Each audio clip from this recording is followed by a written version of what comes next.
The New York Knicks season is over, but not for nothing, this was still a pretty good playoff run for the team, most notably having Jalen Brunson truly break out to a near MVP level, averaging 34 points a game, while also averaging 41 minutes a game for the 2024 playoff run. And he's not alone when it comes to the heavy minutes logged. The entire starting lineup for the Knicks were averaging 38 minutes a game, and when you take Isaiah Hartenstein out of the equation, it gets even worse, as Jalen Brunson, DiVincenzo, Josh Hart, and OG Anunoby were combined averaging 40 minutes a game. Remember, there's only 48 minutes in a basketball game, so these averages are completely insane, especially when you compare the average minutes played amongst other teams still in the playoff hunt. For example, the Timberwolves starters are only averaging a little over 32 minutes a game for this playoff run, and they've already faced multiple future Hall of Fame players. This insane work schedule handed down from coach Tom Thibodeau has resulted in multiple players ending up on the injury report. Between Julius Randle, Bojan Bogdanovic, Mitchell Robinson, OG Anunoby, Josh Hart, and now Jalen Brunson, the injuries are really starting to stack up. This trend of overworking players until their bones are the closest possible thing to dust is something that has followed Tibbs around for his entire coaching career, which has consistently put Tibbs at the top of a poll asking players which coach they would least want to play for, and it's usually a very wide margin between him and the next coach.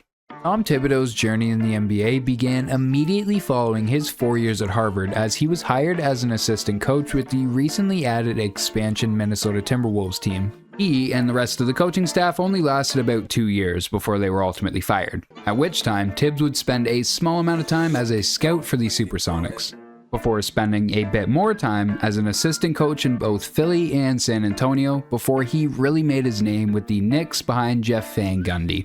It's during the 2000-2001 season where people really started to notice the brilliant defensive strategies being done by Van Gundy and the rest of the Knicks coaching staff, setting a record that still holds to this day of having 33 consecutive games of keeping your opponent under 100 points. Stepping in MSG that year meant that you were going to have a pretty long night. Tibbs would continue to learn from Van Gundy, following Jeff to Houston, before teaming up with an even bigger fraud than Tibbs himself, Doc Rivers. Both of them were carried to the finals and an eventual championship win.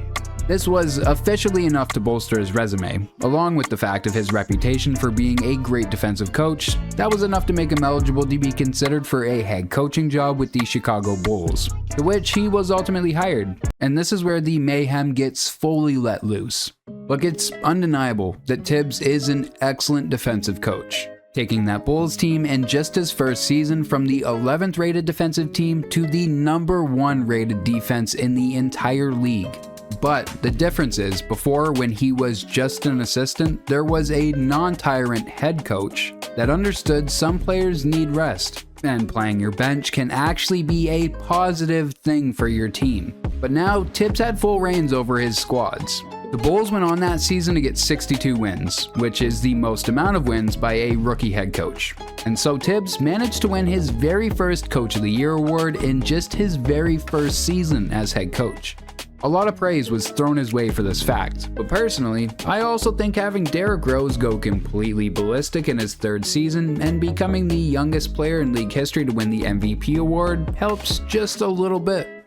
Also notably, this was a year where Derrick Rose had a career high in both minutes and usage. Obviously, as a third-year player who was quickly rising as one of the best point guards in the entire league, he was going to get more opportunities. But the rate at which that increased is pretty wild, and this all accumulated in the following season where Derrick Rose would suffer a career-altering ACL tear. This, of course, was the most notable injury of Tibbs' career, but it wouldn't be his last, as players like Luol Deng, Joakim Noah, and even Karl Anthony Towns all saw their career highs in pretty much every category, including minutes per game, until they would end up leaving Tibbs and seeing a sharp decline in stats as well as games played per season.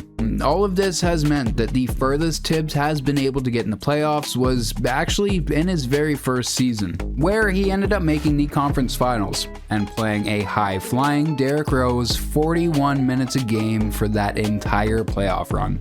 And as we mentioned, it was only the following season where D Rose would eventually put too much stress on his ligaments that finally gave out. His style of play always meant that he was going to be an injury risk, but pairing that up with a coach who had never heard of the term risk management was just putting an accelerator on something that some people have called inevitable. So similarly to almost 15 years ago with Derrick Rose, we are seeing a Knicks team that, by all accounts, is overperforming. And some people point to Tibbs as the answer for truly unlocking the team, or player in D Rose's case, when in reality he's still just overworking his stars to make up for his lack of actual coaching ability to make adjustments on the fly. And in the modern, high-paced, extremely talented NBA, that strategy is going to get exposed the second that you are forced to put a bench player who's seen a collective of 5 minutes of play over the last 5 games, because one of your starters inevitably got injured once again. You may think this season is different if you're a Knicks homer, but if we're being honest, the Tibbs effect is unfolding right in front of our eyes. Going into a tight Game 7, the Knicks are about as hobbled as they can be, with OG out, Hart questionable, Brunson playing through a minor foot injury, and the two big men, Randall and Robinson, of course having been out for a while. The Knicks starters and key rotational players have already been pushed to their limits, and it's only halfway through a potential championship playoff run. Again, this is classic Tibbs, where he can definitely take any team and overperform with it, but he has to run his key rotational players into the ground with 40+ minute nights all the time, and potentially jeopardize players' futures for a successful present. Like it or not, managing minutes for your players so they don't get fatigued is a key part of coaching, and while Tibbs is a great coach in many other aspects, he is completely lacking in minute management. This is kind of a cheat code early in the playoffs before the fatigue sets in, but as we're seeing unfold right now, the injuries stack up quicker than you think as the weeks pass by when players are playing upwards of 40 minutes every single game. Without these insane playing time numbers, would the Knicks be the real deal? It's hard to tell, but we can make some educated guesses. So far, the Knicks have played Philly and their current matchup, the Pacers. While Philly has a lot of talent, Philly is a spiritually dead team, with Embiid looking like he might just jump ship any day now. Everyone knew even before the playoffs that huge changes were likely coming to that team and that they were never real contenders for the past couple years. Embiid is a playoff fraud, and it's time to admit it even if you're an Embiid fan. So, to be honest, beating Philly isn't very impressive at this point. The Pacers, on the other hand, are a team that is on an upward trajectory after making a great trade for Pascal Siakam to complement Tyrese Halliburton. And that was enough to push the Pacers over the Kings in a landslide Game 7. Hats off to the team for performing so far, but what's going to happen after this season? Well, as we went over in the first part of this video, playing under Tyrant Tibbs for too long is hazardous to one's career. With the Knicks about to extend Tibbs' contract for the foreseeable future, be ready for the Knicks to be an injury-stricken yet scrappy team for a while. There is one big question facing the Knicks though, the Julius Randle question. Randall has been out since before the playoffs, and the Knicks are looking the best they've looked in a while in his absence. Given that the Knicks have found a new fresh identity without him, it's looking like he may be out the door. Randall still has a lot of value as a sneakily dynamic scorer and a workhorse. He's under contract for another year plus a player option, so teams might actually bite on him, letting New York add to their new identity in different ways. But teams biting better be careful, because Randall has already been through years of Tibbs and his body is ready to fail at any moment. Jokes aside, New York is looking the best they've looked since Carmelo Anthony was on the team.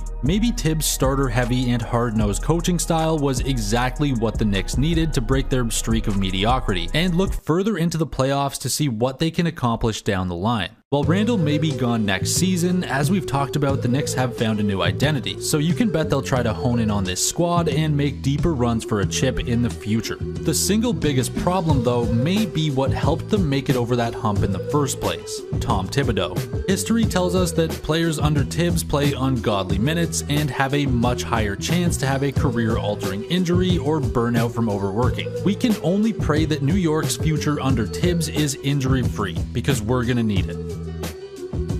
Thanks for watching. If you enjoyed the video, consider commenting, liking, or subscribing, and we'll see you next week.